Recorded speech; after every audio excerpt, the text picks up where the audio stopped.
us today about the hidden hand of God. The hidden hand of God. Let me ask you a few questions. Does someone need to hear about God before he or she thinks of God? Can someone be raised in the home of an atheist, in a secular society where we try to push God out to the periphery and forget him as much as possible, and yet that individual who is raised in the home of an atheist begins to think, begins to ponder about God? Give you another question. Can someone read a story that does not mention the name God, the word God, and yet come away with a sense of awe, a sense of amazement at the mighty work of God? Is it possible? Is there such a story? Is there such a story? Now, the last place you and I would expect to find such a story is in the Bible. You would never expect to find a story in the Bible that does not mention God. Yet there is. And that creates for us some degree of controversy. In fact, Martin Luther said, he wished that this book that I'm referring to never existed at all. Not the Bible, but that particular book. The Bible is 66 books. There are other theologians who have questioned whether that book should be included in the sacred canon. What book am I referring to today? It's the book of Esther. Esther is not here. We have one Esther here today. We've got two Esthers in the church. And when we study the book of Esther, we see what I call the hidden hand of God.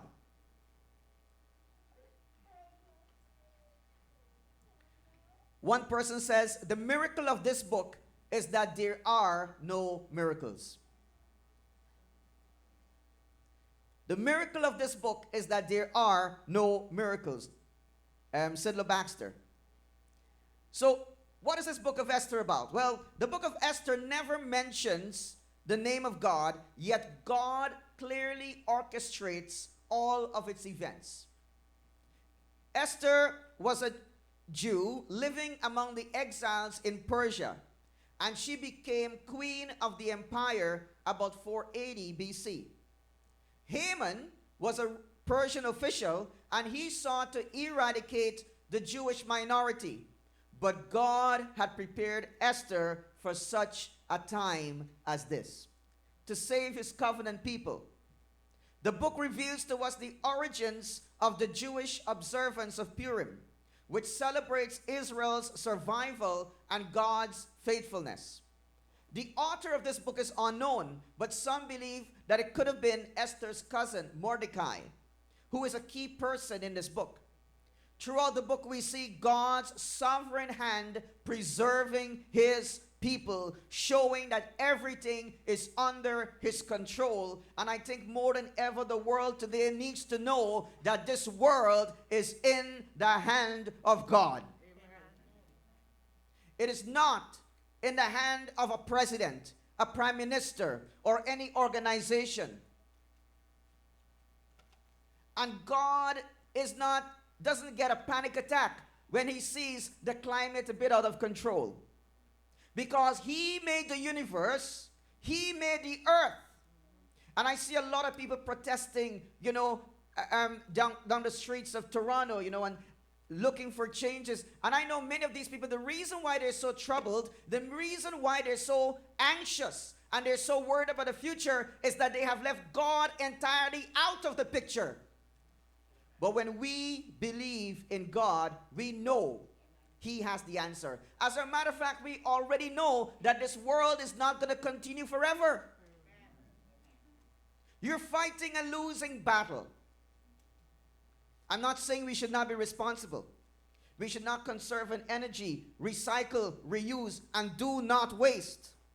I'll say it again, do not waste. We should do everything responsible to be to be responsible people on the planet as children of God and set an example for others. But we know that this world is going to pass away.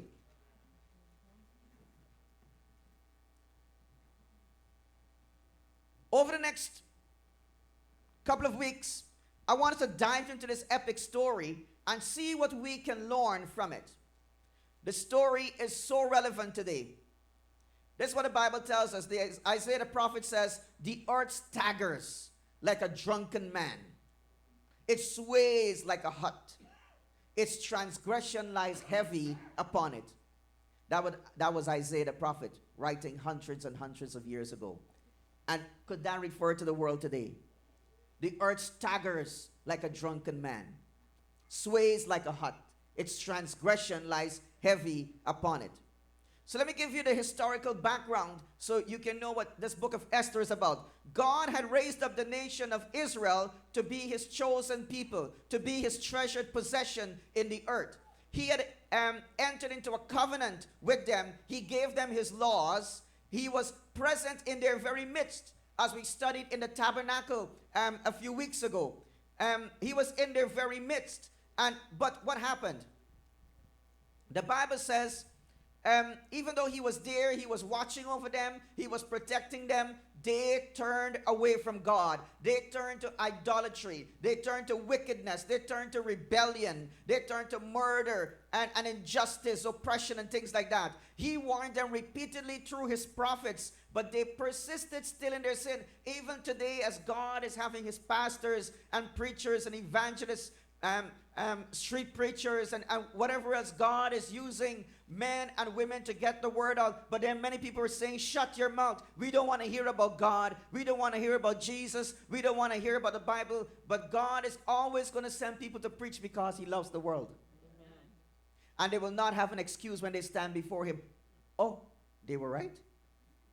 Those people I thought were crazy, they were right. That you did exist. And now you're going to judge me.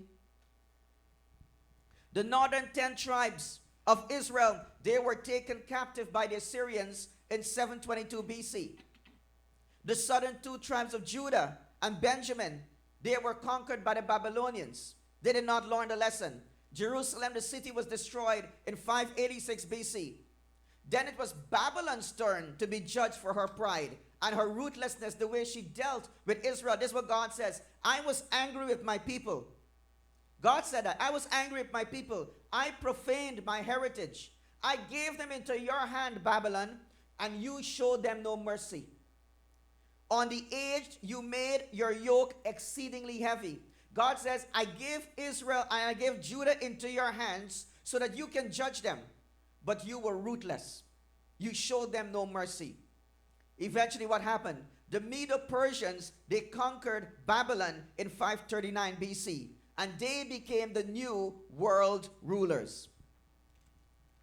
150 years before, the Medo-Persian Empire conquered the world, and Cyrus became their leader. Isaiah the prophet called him by name. Called him by name 150 years before, to show us that God knows what's going on in the world. And when you read stuff like this, then you look into the New Testament and you read what Jesus said is going to happen to the world, you know you can trust his word. Well, Cyrus issued a decree that the Jews can return to Jerusalem. The first group of exiles returned under the leadership of Zerubbabel in 538 BC. Many of the exiles, however, did not return. Mordecai and Esther, they were among those exiles. They remained in where they were sent. So the story of Esther is set in Susa, which is modern Iran, in the court of the Persian king Xerxes I, also known as Ahasuerus. He ruled between 486 to 465 BC. He is remembered by ancient historians as a ruthless and a very powerful king. Powerful, yet very ruthless. So Esther 1:1 begins like this. Now in the days of Ahasuerus, the Ahasuerus who reigned from India to Metopia over 127 provinces. Let's look at a map here and see. This is the an idea of how extensive the Medo-Persian Empire was. You know, all the way from Egypt here, Phoenicia here, Palestine there, Cyprus, conquering all the way to Thrace here, Lydia, Asia Minor, going all the way up here to the Caspian Sea, coming around here to Persia. And then there's another slide. And if you look here, this is the Assyrians, and that's where they were from. Then the Babylonians were from here. That's Babylon. And then we have Susa here, the city of Susa, and this is where the Medo-Persian Empire was centered. So, probably around 483 BC, the Bible tells us that this king, he threw a huge feast for all his officials and servants. The army of Media and Persia, they were invited. The nobles, the governors, the military leaders were there. This celebration lasted for 180 days. 6 months of party. Because they were in power and they were enjoying, maybe peace and prosperity and so on. And he is showing off his riches and his splendor. Coming down to the end of that 180 days, he throws another feast. Or probably this is the culmination of the 180-day celebration for the inhabitants of Susa and the palace complex. And this one lasted for 7 days. It was a very luxurious, very elaborate setting. We read in verse number 6.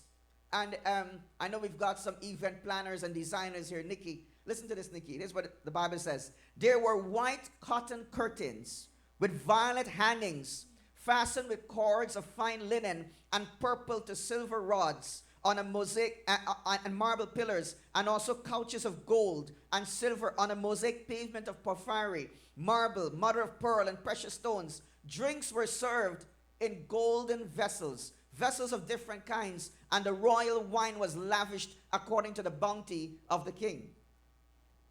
Wow, such pomp and luxury that they had. Well, after all, he's the king, he's ruling the world, right? Queen Vashti also, we're told, she has a feast.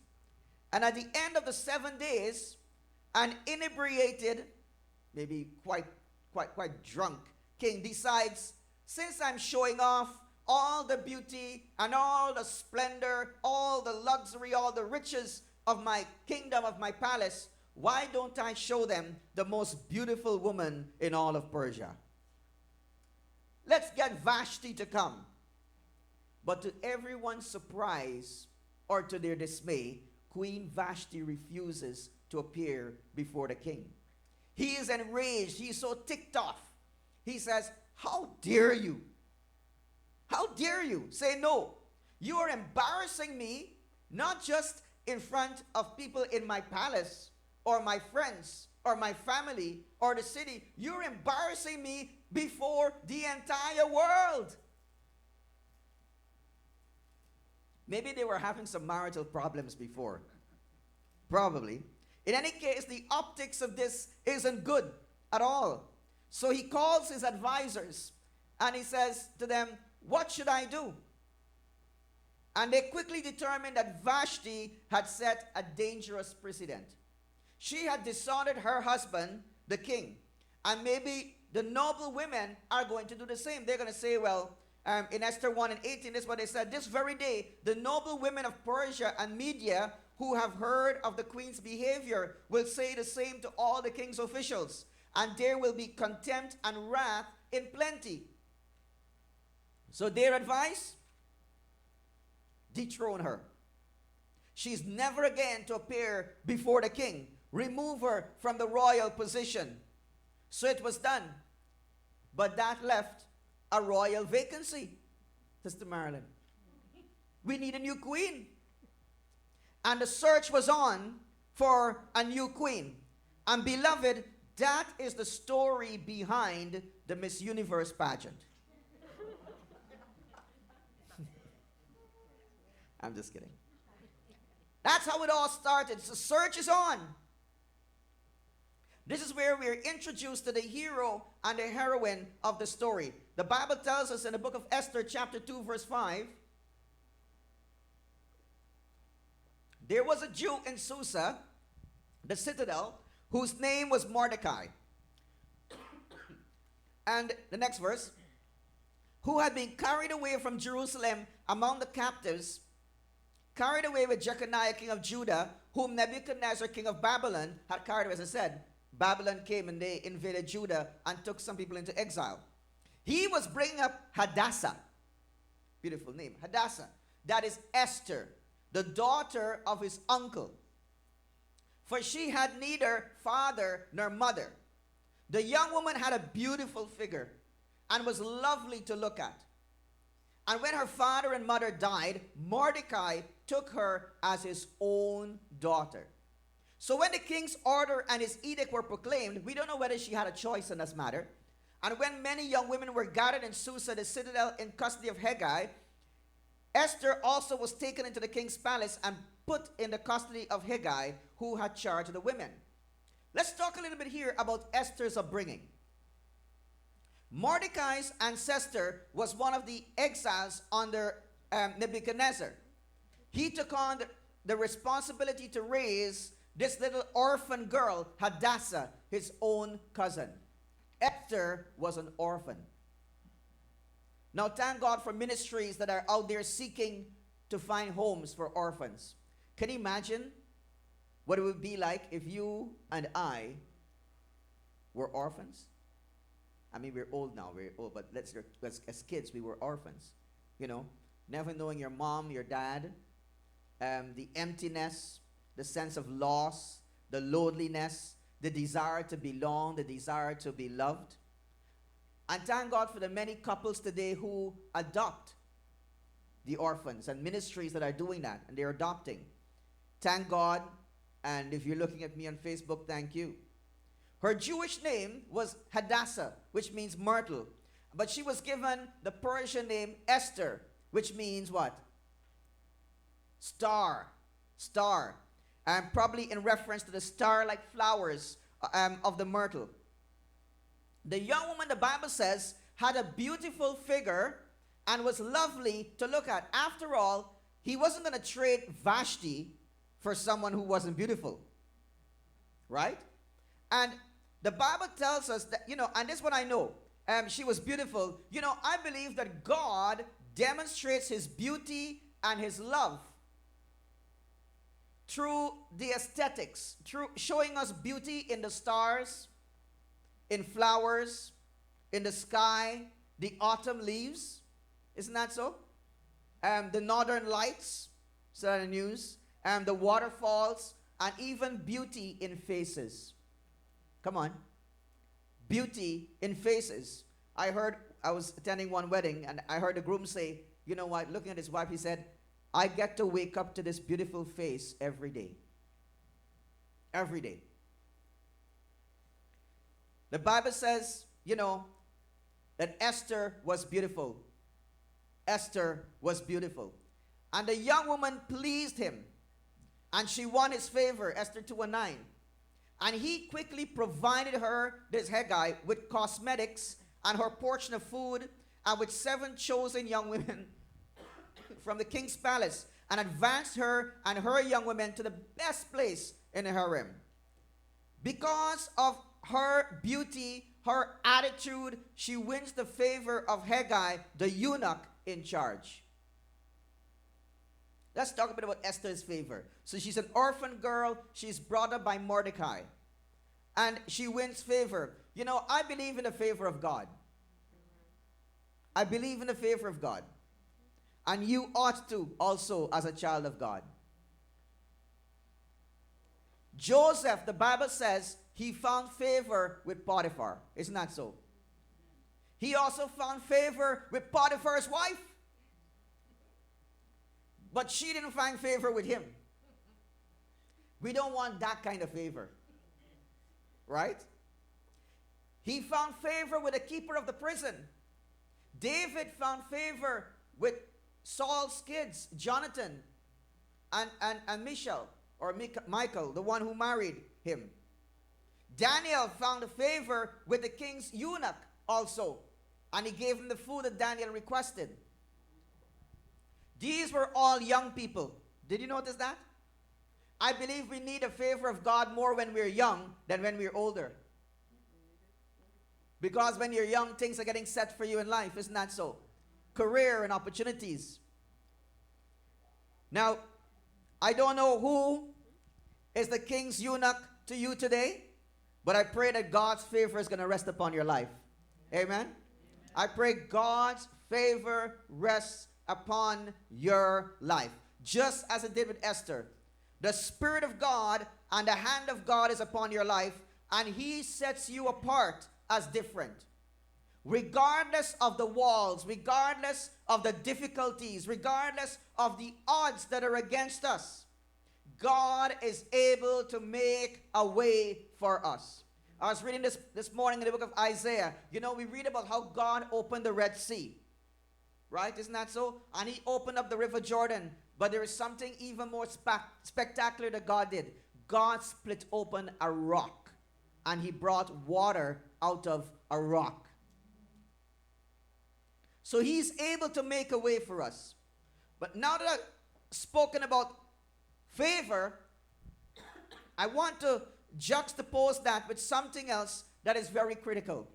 Esther's obedience. Esther's obedience. In Esther 2:10 we read this. Esther had not made known her people or kindred, for Mordecai had commanded her not to make it known. Mordecai had commanded her not to do it, not to say where you're from, and she complied. We read in chapter 2 verse 20. Esther had not made known to her kindred or her people as Mordecai had commanded her, for Esther obeyed Mordecai just as when she was brought up by him. Just as she did when she was brought up by him. Esther's childhood, her upbringing, was highlighted by one characteristic, and that was obedience to her uncle. I believe this was critical to her finding favor. Has anyone ever found favor with you who has been disobedient, belligerent, rude, rebellious? Come on, talk to me. Has anyone? That's because flesh and blood. Has anyone? No. No. Without Esther being obedient to Mordecai, she would have never been selected by God for this task. The Bible tells us, that's why there's one command the Bible gives to children. Children, obey your parents in the Lord, for this is right. It is right, and it will always be right. Amen. She obeyed Mordecai as a child. She did not reveal her ethnicity to anyone during the selection period.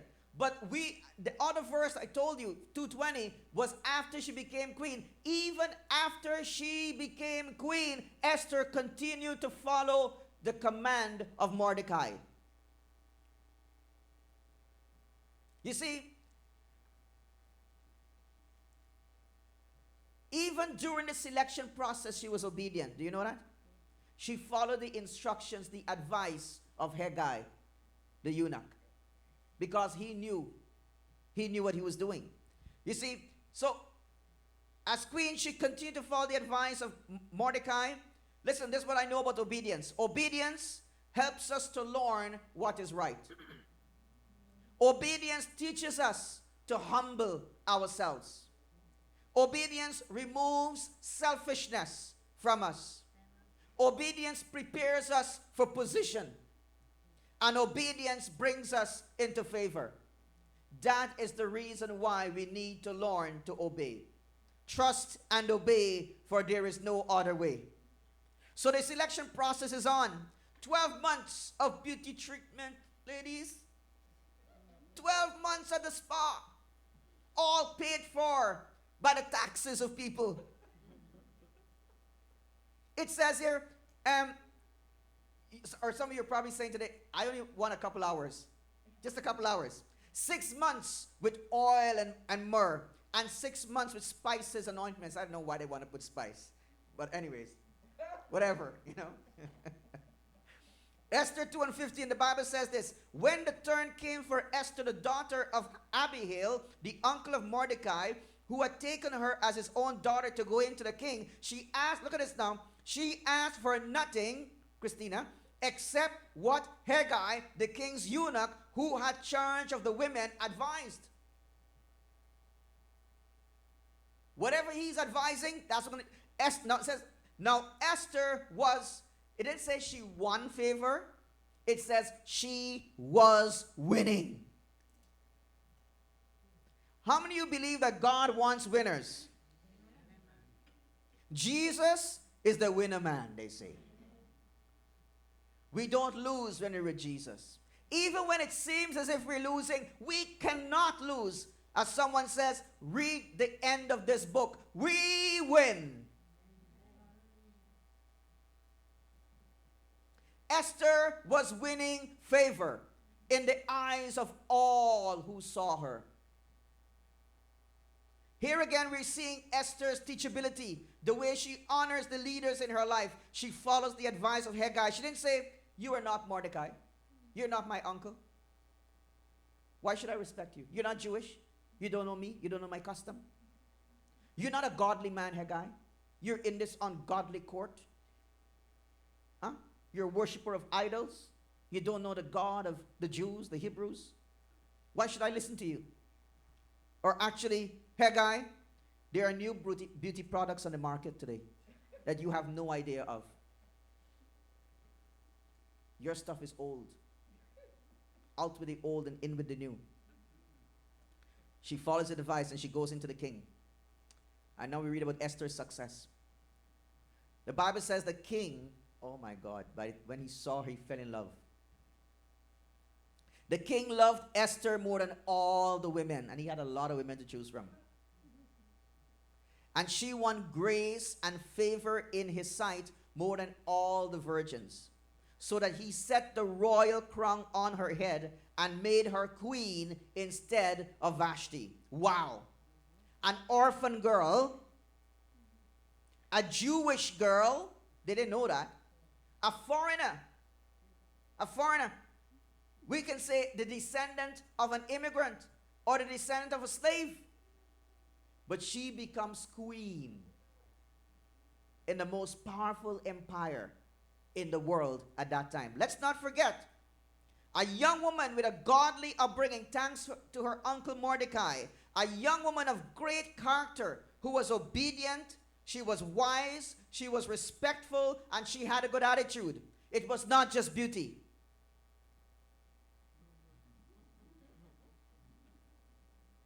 What does the Bible say? Beauty is deceitful, right? And charm is deceitful and beauty is vain. But a woman who fears the Lord, she shall be praised.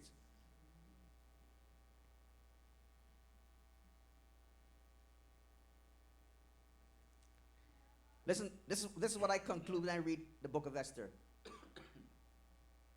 Esther's beauty was her ticket to the contest. Esther's beauty was her ticket to the contest. Her favor gave her the advantage. Her favor gave her the advantage. But it was her obedience and her attitude that gave her success.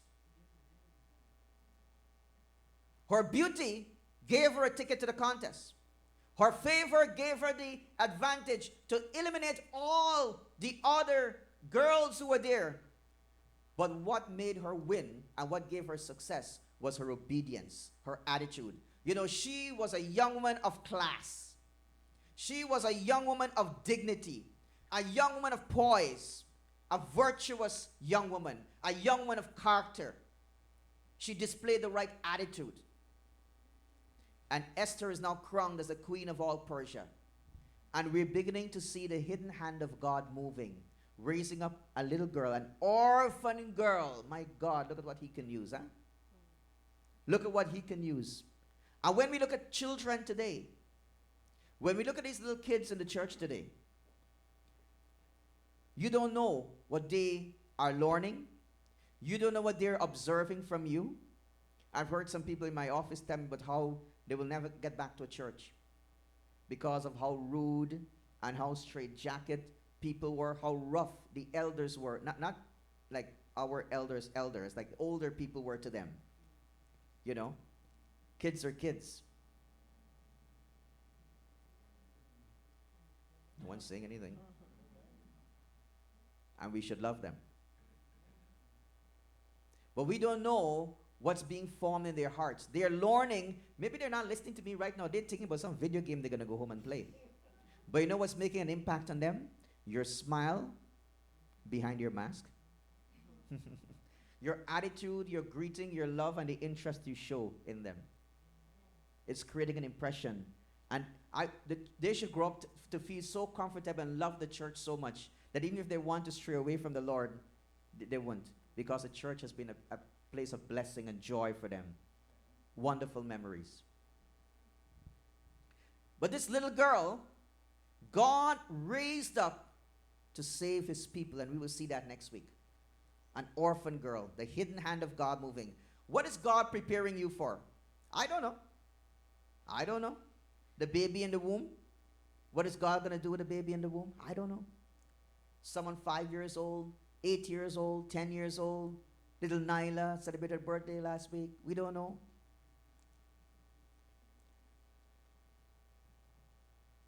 And it's not only what God is preparing you for. Listen to me now. It's what you are preparing yourself for. Because it's not all God. Don't put it all on God. There are people in the world who go around expecting other people to do for them what they should be doing for themselves. Asking the government, what is the government doing about this? Or what is this group doing for me? You owe me this and you owe me that. You should do. Listen, that's not the way of the scriptures. The scriptures is God. God makes a way for me and I do things for myself. Are you following me here today? Not relying upon other people. So what is God preparing you for? And how are you preparing yourself? The 3 steps we see here today are obedience, favor, and success. Obedience as a child in training and after becoming queen. Favor, which God granted her, and only God can do that for us. And finally came success. Divine favor follows obedience. Can we stand together, please?